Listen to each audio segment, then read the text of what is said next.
Okay, hey, thanks again. This is Ron Babich with Hard Dollar. We're going to go ahead and get started. We almost have half the quorum, so we'll go ahead and get going. Hey, thanks for joining us today. My name is Ron Babich with Hard Dollar. Today's workshop's on controlling mine cost and managing risk. I'm also joined by Ryan Krabeck. Say hello, Ryan. Good afternoon and good morning. Awesome. We're gonna kind of go through this in two parts. The first part is really kind of share some statistical data on industry information that we think is highly relative to managing cost and productivity. Today's session really focuses on a lot of the outside influences and how those outside influences kind of affect the internal cost of a project, and probably more importantly, what we should do about those things when we understand and know about them. And the last part of this is what we're going to do is kind of show how Hard Dollar kind of accommodates understanding what those cost drivers are and making adjustments to the project accordingly as we encounter those things. This is one of 12 kind of workshops that we do throughout the year. I mentioned before today, this is one hopefully I'll be most proud of because it should be one of our most awesome ones that we have, at least the best one you'll ever see today anyways. But we'd like to get your feedback, so if you don't think it covered everything you thought you were going to see, or you'd like to see a different topic for next time, or there's less detail or more detail, honestly, I'd love to get that feedback from you. My contact information, as well as Ryan, is located at the kind of the end of this thing, so our email address and our telephone number and all that kind of stuff.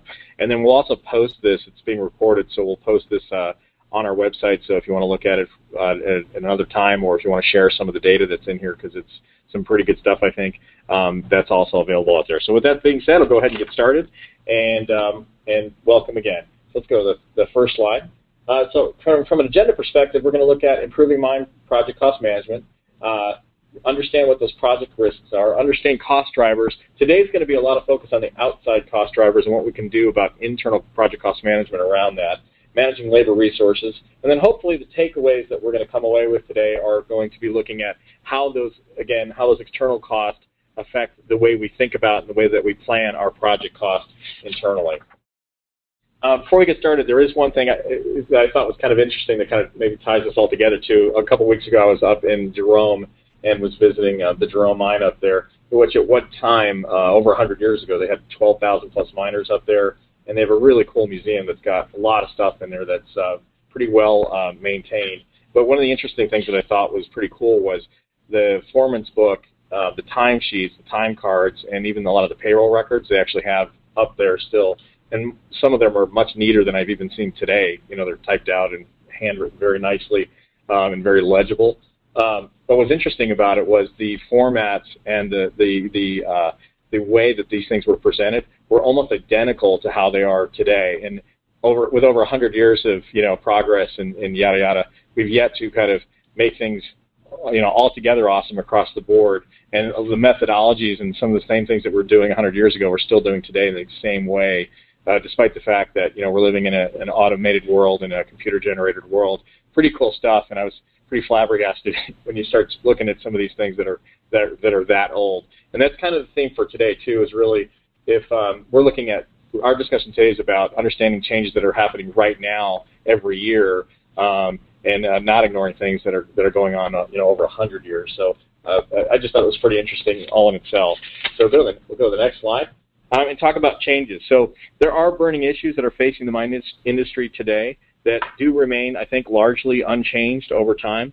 And while it's factually correct, it does take into consideration and into account the extent of the outside factors, like the economic factors, the shifting social, those things that affect cost on the outside in the mining sector. So to kind of put things in better perspective, if we look at all the external factors that may or may not have an impact, and there's just some of them in that circle on the right-hand side, and the internal ways that we plan a project with resources, labor, equipment, and overhead, versus the outside impact factors like government policies, labor shortages, shareholder expectations on an increase, weather conditions, things that are absolutely actually happening that affect the way that we plan out our cost and our estimate and our progress forecast projections have to be kind of taken into consideration if we're going to accurately provide forecast and accurately provide progress kind of cost estimations along the way.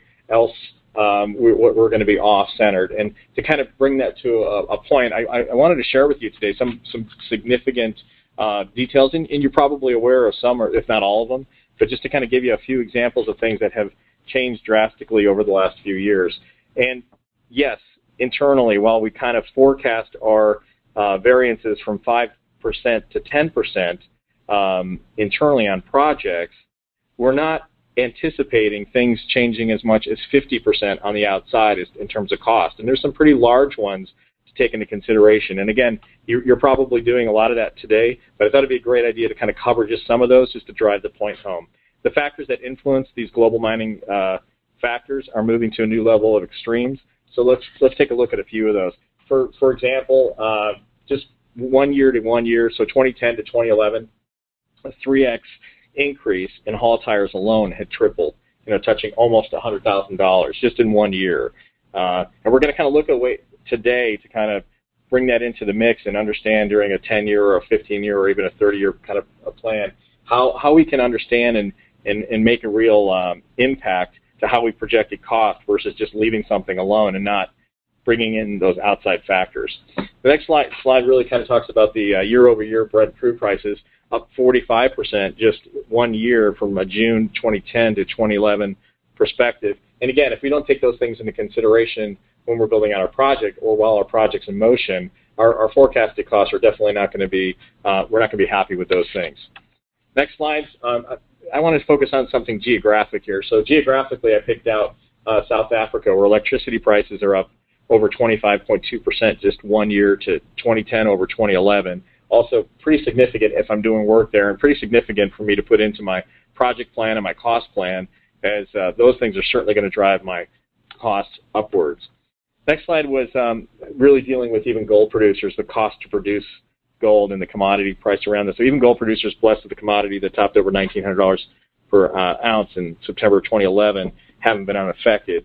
So at the end of Q1, the average cost of gold production rose to over $620 per ounce, with a year-over-year cost increase of 12.5% just to produce that gold. Something I think even more interesting too, and this is kind of a big part of where we play on the infrastructure side of building out the mine, the overall cost of water, transportation, and energy. In some mining provinces, investments in water, transportation, and energy are expected to account for 82% of project spending, which is pretty significant, obviously. And to exacerbate the situation, the uncertainty of currency and unpredictable factors outside of that also drive that. But I think aside from just the production itself, just the infrastructure cost gaining an 82% increase is something to pay attention to. So with significant cash, at the disposal, and many mining companies absorbing the effects of cost increases, most organizations understand that it doesn't represent a sustainable strategy in terms of cost declining or cost increasing.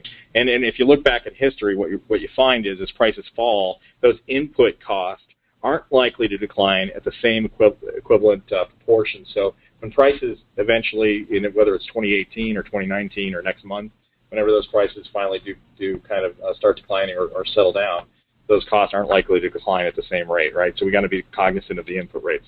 The next one really is kind of the kind of around people and just around growth in general. Not enough people to power projected mining company growth. For 2011, for example, mining expenditures were at $113 billion year over year in the U.S. from the prior year, and in Australia, $73.7 billion, a 22% year over year increase.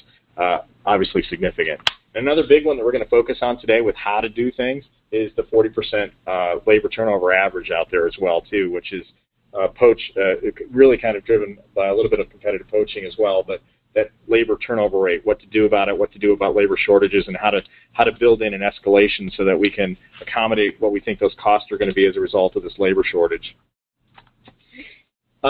Big part of this too is like what does it all mean on an average perspective? And this is a really great study. This study's been around for a long time, but I always like to bring it up, especially in relationship to this, the Castle study, the Cost and Bias Means report.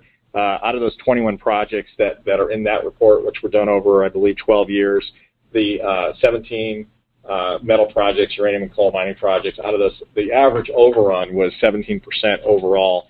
And on the metal side alone, 35% was the cost overrun. So how do we get to a 35% cost overrun when we're doing such great planning? And A lot of that is due in part to not understanding those outside influencers and how they relate to cost. So how do we fix it? It's great that there's a lot of problems and everything. That's awesome. But what's stopping us, and how do we get there? So obstacles that kind of get in our way are, and these are kind of the results, not the core, but the results are, there's a delay in reporting data that doesn't help us out at all. There's an inaccuracy of data that doesn't help get us there. There's often, it's one way or the other. Either we got too much detail and it's misaligned with the way we want to see the summary data, or the summary detail is not aligned with how we want to see the detail. And there's a true misalignment in the data, in part because of the systems, and then the ERP void of productivity and / earned value data as well. So once again, kind of just misalignment in data and the systems that we use to manage this stuff. Not to mention the fact that on the left-hand side, the difference in systems that we have from an owner perspective, contractor, EPM, all sharing data, but not having a common system of record data set to do that in. So then if we go to the next slide, then we look at kind of if the Zen universe. If we could do this the right way and had a constant master system of record where we actually were able to take the design plan and the mine plan directly into one centralized cost and productivity record, along with the estimate, integrated with the schedule and the mine schedule, integrated with how we're performing our progress, and integrated in finance as well as the owner reports, we'd be in a better place and we'd be able to better understand this stuff. And then we'll go to the next slide here. So part of this is declaring a master system of record, a way that says, okay, from a rules perspective, we will, this part of the project will own this set of data. This part of the project will own this set of data. Now, under ERP, my cost codes and account codes, my GL codes, my accruals, those are all going to be my system of records. However, maybe on the project side, my estimating system and my controls data will have ownership of certain specific master data that we'll house there. All will be shared, but we'll declare master records so that we have one ownership, but shared throughout the different systems. Then we go to the next slide.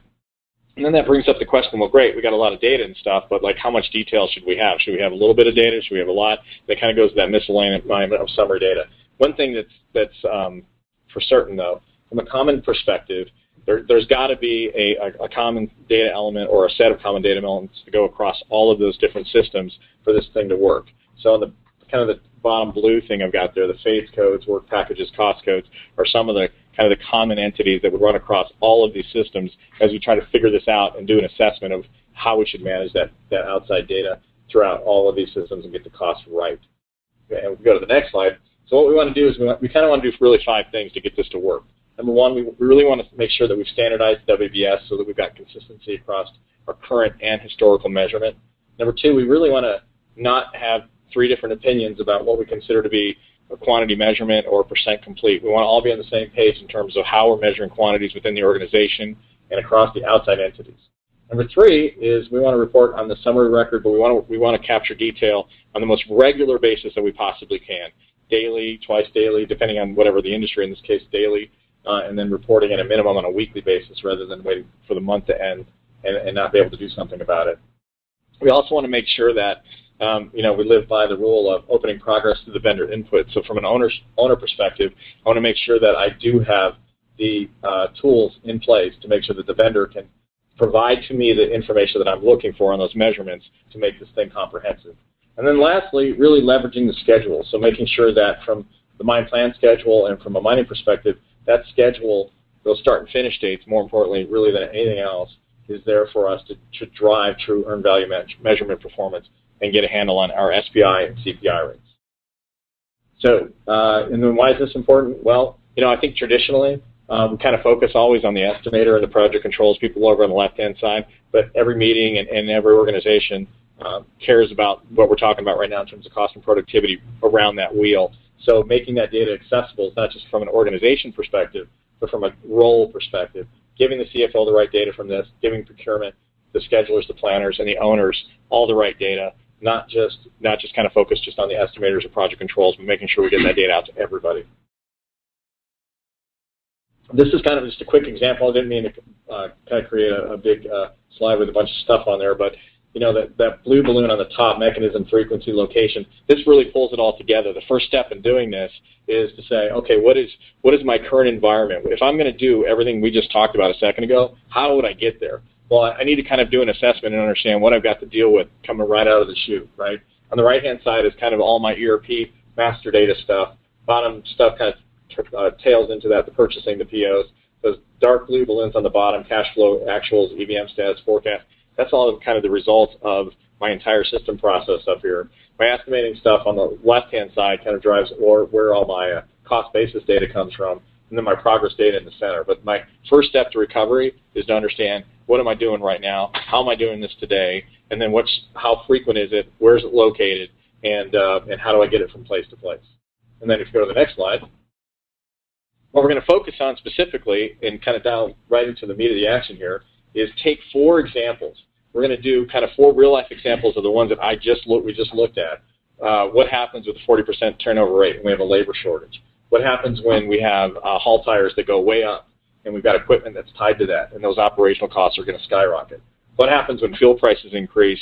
It just happened to us recently, obviously, and have been happening to us, but what happens to that projected cost when we understand that data? And then lastly, what happens, let's take a geographic area, or let's take electricity as a whole and say there's been a rate increase. I've got a 10-year plan. How does it impact the cost of my total plan out? So we're going to kind of put all this kind of theoretical stuff into a real life right now and dive into hard dollar and kind of show you how all that stuff works. So with that, I'm going to turn it over to Ryan Kraybeck, and Ryan, take it away. Yeah, thanks, Ron, and good afternoon and good morning to everybody again. So as Ron just mentioned, these are going to be the 4 specific examples that we focus on today as we get into the hard dollar product.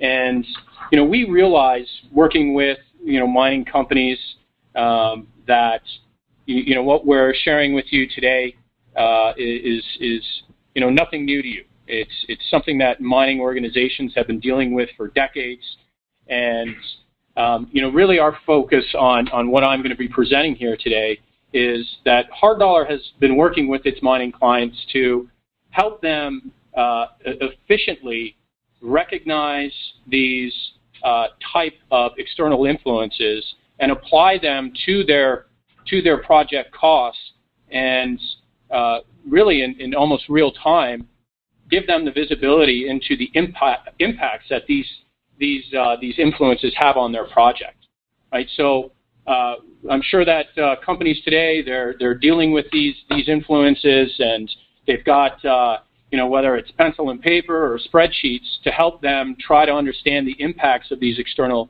influences. What we're going to show you today is how Hard Dollar really provides a tool that adds efficiency and increased productivity around recognizing, applying these influences, and then understanding the cost impacts. So where we're going to start first is looking at the labor shortage area. So if I go ahead and jump into Hard Dollar. So for those of you who have not seen Hard Dollar, we're now in the Hard Dollar application.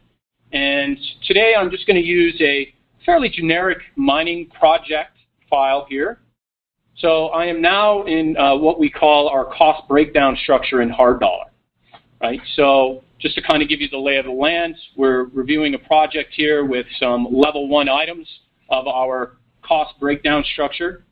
And off to the right, we have taken our level 1 items and have broken them down into additional detail.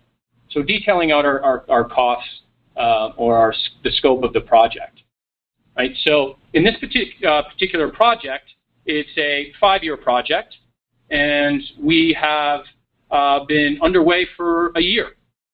And now we have been, we've recognized the fact that, we need to, update our estimate with the most, recent information regarding, these labor shortages and the risks around that. And we want to account for the possible escalation we're going to have in our labor costs, right? So I'm just going to go ahead, and what we're going to do now is jump into an area in Hard Dollar where we can create what we call an escalation table. So in this case, what we're looking at now is an area of Hard Dollar that allows the user to create a table to identify and apply an escalation rate to labor based on a time period, right? So in this hypothetical scenario, let's say 2012 is over, or we're in the last month of 2012, and we now want to add these escalation rates to our labor costs for 2013. Right? So I've created this line item, and off to the right-hand side here, you'll notice now it has given me the cost by cost category of all of my activities scheduled for 2013. And of those activities, I've got just under $700,000 of labor costs in 2013. And according to the example today, labor shortage, is that something that impacts the project cost maybe, right up front? Or is it something that happens over time? So what I'm getting at is you also have the opportunity to identify a cost curve. Maybe you're not going to see a lot of the labor shortage influence affect your cost early in the year. Maybe it's going to be closer to the end of the year. So hard dollar gives you the opportunity to apply a cost curve. And then once you've done that, it's a matter of, whether it's historical information or your own internal research, you come to the conclusion of an agreement that, maybe there's going to be a 25% increase escalation rate for our labor costs. And then it has calculated the labor escalation cost that will be spread across your estimate or your current budget for 2013 related to your labor. Now, in addition to that, there was an example around equipment, right? So there's, I think it was 3 times the cost for equipment tires, right? So we can take the same approach where we focus in on our equipment for a time period, but in this case, we're just going to simply apply a linear cost curve. And instead of applying a flat rate across all of my equipment, I can break down my equipment cost category to ownership and operation, but more importantly, down to a level of detail where I have now identified the estimated cost of my tires and tracks, and this is where I'm going to want to apply my escalation. So that would be a 300% increase, and again, immediately calculates the cost of that potential risk of escalation around the cost of the tires for our equipment. So we've been dealing with this escalation table, and this is really focusing in on particular activities within a particular time period. Now let's take the example of fuel costs.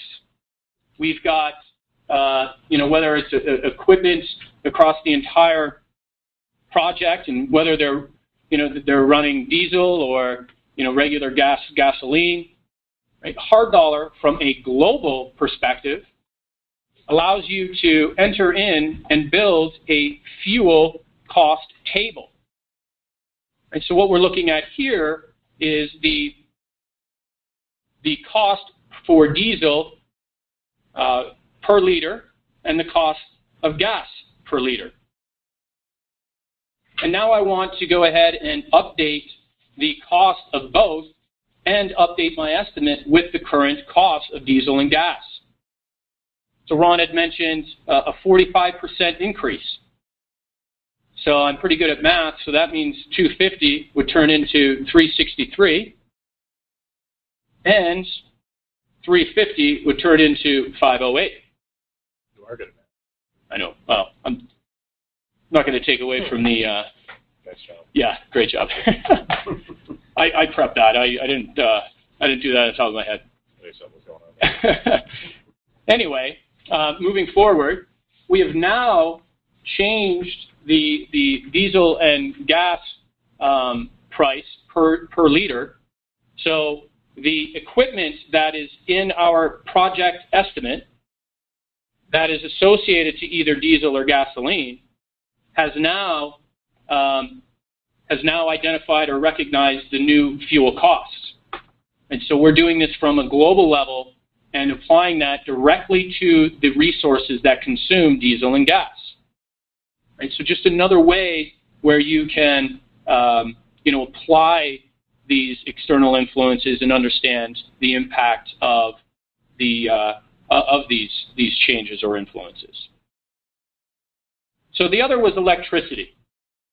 Right? So as you're going through your project, obviously there's equipment that is going to operate on diesel and fuel, but you also have areas where electricity is needed for many different reasons. Right? And in this case, we want to apply an escalation rate to the electricity. So I have built another escalation or independent item table, where now I am focusing on applying an escalation to the utilized resources within my project. And so in this case, what I have done through the grouping and filtering in capabilities in hard dollar, I have now narrowed down and I am reviewing all of the electrical equipment that I have in my project, and I understand the utilization. It looks like it's 5,000 hours per resource. And going back to our table where we want to now escalate the price of electricity, we are simply basing that escalation on the utilization of these particular resources. And we are saying that for every hour, we are going to add an additional $2.50 per kilowatt. And we do that by simply saying the ratio between the cost per kilowatt and the hours. And that's going to be, for every utilization hour, there is a cost of an additional escalation cost of $2.50 per kilowatt, which has then given us our total escalation for electricity to $50,000. Okay, so we have looked at examples of how we can recognize these influences and apply them and update our current estimate or current budget with the most up-to-date costs. But we have yet to see what has happened. We've calculated these costs, but what has that meant from a project perspective? How has this impacted the cost of my project? Well, in hard dollar, you have the opportunity to track changes within your project, anything that affects the cost of your project. So in my changes register in hard dollar, I have grouped my changes by date. Right? So today, those changes I just made have accumulated over $446,000 in additional cost. If I break this down further, I can now see that the diesel cost increase was around $186, and as we go down column by column here, or row by row, we can see the effect that each of these changes have had on our project. And if you wanted to get very granular, we could also break that down and understand what was the value before, what was the value after, cost before, cost after, etc. And even dive deeper into that change. Understand it from, a price perspective, a cost perspective, impact on hours, etc. So what I've really presented here is, a very quick yet effective and accurate way to apply these changes or external influences to the project, update our current estimate with the most up-to-date information, and have the capabilities to dig down into the details of how did this impact the cost of my project. Now, what we've looked at here is really from I guess what I would refer to as a micro level, right? We're right down into the weeds and details of our project, which is important. But there's also people that want to understand it from a more high level, right? So Hard Dollar has a portfolio or a project facts tool, which allows users to create reports that give them the visibility into hundreds of different types of reports, whether it's understanding your man hours across your estimate, etc. But in today's example, we're focused on, at one point when we started this project, we had a baseline estimate or a baseline budget. And after the first year, in recognizing and applying these changes and these influences to our project, our control budget versus our baseline budget is going to be different. And so Hard Dollar has portfolio and dashboard type reporting to understand and look at the impacts of these changes as well as getting into the weeds as we did earlier. So with that said, again, it's a way that we have helped our users become very effective and at updating their estimates in a timely fashion without compromising accuracy and understanding the cost impacts of these external changes and influences. All right. Hey, nice job, Ron. Hey, just a couple of quick questions I want to go over before we even go ahead, because Patrick Hudd asked one out there. Is there any way to do fuel cost as an escalation rather than manually adjusting the price so you can see the total escalations? Since we're in here, maybe we could just show it real quick. Yeah, and I'm glad that you asked that, Patrick. One of the approach I wanted to take today was show an example of how we can make a global change, but also utilize the escalation table. The fact is that we can actually apply escalation, use these escalation tables as a means to, add escalation to fuel cost as well. So the answer is absolutely. The reason I didn't show an example of that was, again, just to kind of show some of the other options of doing that. So from an equipment standpoint, and maybe not even showing it because it's actually those descriptions up there are kind of user defined. So yeah, exactly. Regardless of whatever it is that we want to be escalating, those are wide open. So we'll just if it was fuel, for example, we would just put fuel in there at the moment, and then run that off the percentage or the flat cost against it, and then the total, which Ryan had up there a second ago. Which after you're done doing this, we'll just pop back. Well, no, I'm just kind of Yeah, so if we plug one in and we said that there was a X% increase or a flat amount increase, and it was driven off of our equipment, well, we could tie that in just the same. So we have the luxury to kind of create that escalation factor of whatever we want on the left-hand side, and then on the right-hand side, associate that to whatever is driven off the cost model on the right-hand side, and those things tie together. The total on the front, that's kind of that line item that you saw at the top of the work breakdown structure, the cost breakdown structure when we kind of first opened it up.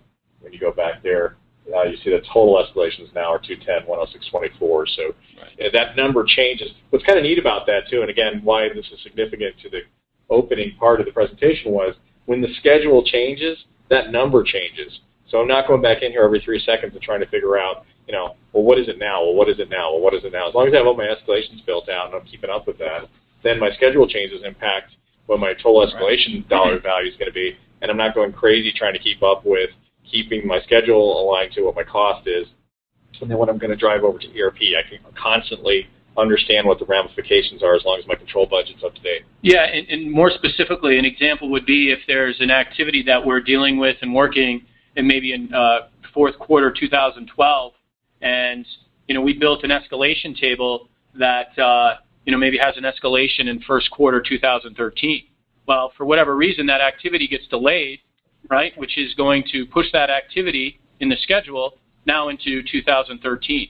So as Ron was saying, as that schedule change occurs, Hard Dollar is going to recognize now that that activity falls within that escalation date range in the table that we set up, and it's going to increase the escalation costs of the project. So that's just kind of an example of what you were mentioning. Another question was, does Hard Dollar integrate with mining database like InfoMine? And the answer to that is, of course, yes. In fact, the integration is pretty neat. You can be within Hard Dollar. There's a little download plugin thing that we have where when you're building your cost model out, it takes you right to your subscription with InfoMine. You pick out what resources you want to pick out of the equipment cost calculator or the other calculators. It draws those selection items right into Hard Dollar, and then they become part of the cost model. So thanks for that question. That's a great question. Another question is, mining projects are equipment intense. Is there a way to automate or assign a maintenance crew to your utilized equipment resources? The answer to that is yes. If you're a Hard Dollar user, you can find it under Job Properties and under the Equipment Maintenance tab. But the answer to that is yes as well. Somebody else asks, projects are in remote locations. Does Hard Dollar work in a remote environment? And the answer to that is yes, too. One of the things that we did a long time ago was before the Internet existed, before Al Gore invented it, there was a lot of disconnectivity, of course. So Hard Dollar has the capabilities of doing synchronization between, a remote disconnected user to the kind of the central core, if you will. So as progress is collected and things like that, we're able to kind of capture those changes. And then once that person hooks up to anything that's even on a dial-up, and believe it or not, we've got some customers that in far, far remote connections where that kind of stuff is still in place in countries unknown. That does take place over even dial-up today. We need better accuracy for cash flow. Does Hard Dollar provide cash flow capabilities? Yes. That's another, again, great advantage of, again, connecting the schedule to what we have as the cost model, because every day when, from a scheduling perspective, when we take the start and finish dates from Primavera or Mine24D or any other scheduling program out there and make those adjustments, that cash flow graph is going to move along with it and be as accurate can be in terms of what's driving it, because Hard Dollar has the cost model assumptions. We have the resources behind it. We have all of those cost dollars, and that's going to drive what shows up on the cash flow graph. So thank you for that question. That's an excellent question again as well. You want to pop up over the slides, and then we'll wrap up with the other stuff? Yeah, absolutely. So to kind of finish it up in terms of the bottom of the bun here, the understanding your cost drivers is critical to this. So if we get a grasp on the outside stuff, we can definitely apply it to the inside way that we projected the project. And then on the second slide here, if we go to the next one here, understanding both the current and forecasted energy usage can be important now, because we can actually apply it to the cost model as we understand it and really focus on a much more holistic approach versus a disparate international systems that are kind of broken apart, as I put into that previous slide. And this is kind of a big one. We didn't go and show you the exchange rate stuff, but that actually was one of the questions I apologize, it just got handed multi-currency. But this applies to multi-currency and exchange rate stuff too. So if there's an expected escalation on an exchange rate, we can also accommodate for that, and we can also accommodate for the currency rates on a per line, per activity level within the cost model. That's something that's pretty serious as well, and that's real life and very practical too. And then we go to the next one. We didn't cover this at all, but this is an awesome kind of feature at Hard Dollar Well, is letting procurement, it goes back to that wheel I put up about different roles, allowing procurement to leverage the cost model so that they can plan out accordingly when we have material shortages and things like that we can also escalate for in terms of material shortages and accounting for that stuff, so we don't take a linear plan against 10 years for steel, and we know that that's not going to happen. And then if we go to the next one here, after lock-in supply, it kind of just sums it up again of being cognizant of both the internal project and external side. Just got another question from Julie Holbrook. Is HD localized to Spanish? We have kind of just gone through that process. HD version 11 is now localized so that we can actually put it out there in any country or planet, around the universe. And then our first steps around that is kind of building on the language sets. We're building, and Jeffrey, you've got to correct me if I'm wrong, but we're building right now, first language set is Spanish, is that correct? Yeah, we have Spanish currently, and we're just finalizing the proofing, but it's done, as well as French, Canadian, and in the works is going to be Portuguese and Vietnamese next. Okay, thanks. Let me just hit the next slide. So if you do wind up with any questions, we just got one more here. Sorry. Julie again. Julie again. Okay, thanks, Julie. Can Ardor show more expensive life of mine kind of material costs versus less expensive material that is replaced 3 times during the life of mine? Absolutely. Oh, that's Brian. Okay. That's from Brian Humphrey. Okay. Okay, very good. And if you do want to see, like, and I don't know, because this is kind of the Reader's Digest version of this, it's 20, 30 minutes to talk about the whole world. But if you want to see something real specific, it's no problem for us at all to jump on the phone with you for like 5 minutes and just say, hey, we'll show you how that works in the product if you want to see that. So happy to do that, and happy to help kind of give you that visual. So give us a call or shoot us an email, and we'll happy to do that. Any other questions out there? Yeah, today we had a lot of questions. That's great. I knew this was going to be the most awesome one. It's the record-breaking questions I ever had. So, but if you do have any further questions or you want to see more detail, let us know. My contact information is there. Ryan's is there. This session will be out there so that you can grab it, as well as all the statistical data that was in the beginning of it, which I think is really interesting. That ties into the whole thing. And then we look forward to the next one. And really thank you for taking 30 minutes out of your day to sit through this with us. We appreciate it greatly. So with that being said, again, if you have any questions, let us know. Thanks again for doing this with us today, and we'll see you next time, okay? Thanks for sharing some time with us.